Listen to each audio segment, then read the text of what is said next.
Directing flashbacks. Why use them, and the 6 tips to making them work in your films from the movie Knives Out. The first tip, cut from the present to the past, looking at the person whose flashback it is. Now you don't have to stay that way and stay on that person the whole time, but you maybe want to start it that way. Another trick is to make it look like the person in the past is talking to the person in the present or vice versa, so that they're looking at each other. So it almost looks like there's a line of conversation between them. Sometimes you even have it so that their eye line matches and it looks like they're talking. It's not always the case. Sometimes the eye lines don't match. Sometimes it doesn't look like they're talking. Sometimes you cut to someone who's completely different and there's not a very close-up of something. And that's not something that is in the conversation that was happening or could be happening. But is it an interesting thought and an interesting way to look at things when you're coming up with what you're going to cut to between past and present. Third thing is add a sound effect as you cut between the present and the past. Now it could be a whooshing sound. Did anyone besides the family show face? Fran, the housekeeper. He was a nice guy. Or it might even be the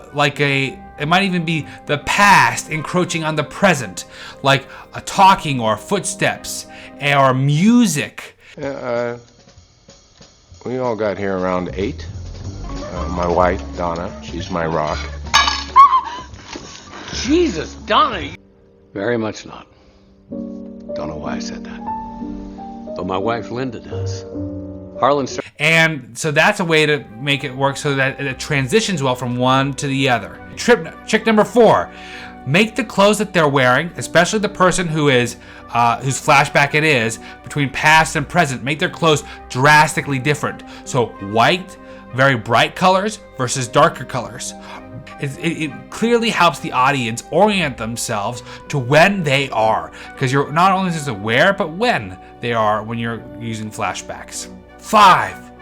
If possible, even have the production, the scene, the location, have a different color palette or a different be in a different place than others.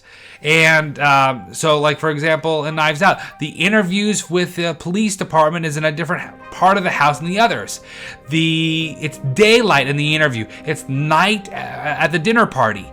And so these are great places to help the audience, again, orient themselves to when they are. 6. Another nice touch is to make the angles very different. So you're not coming close to a jump cut, but so that there are different places. Like one person, the interview of that person who is talking, they're like a close up like me, or like a medium shot like me, and then we cut to, and it's a wider shot of a group of 3 people, a three pixel shot, and that is a good contrast between the two of them, so you can see that there's a clear difference between what's going on. So thanks for watching. I'm glad that you were interested in flashbacks and learning about how to use flashbacks in your film. I want to invite you to subscribe, to join our community page and interact with us.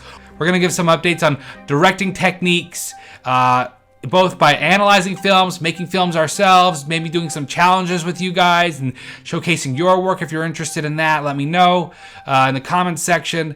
I want to wish you guys all a happy watching of Knives Out. Hope you're liking Glass Onion now. Thanks for watching, guys. Click and subscribe.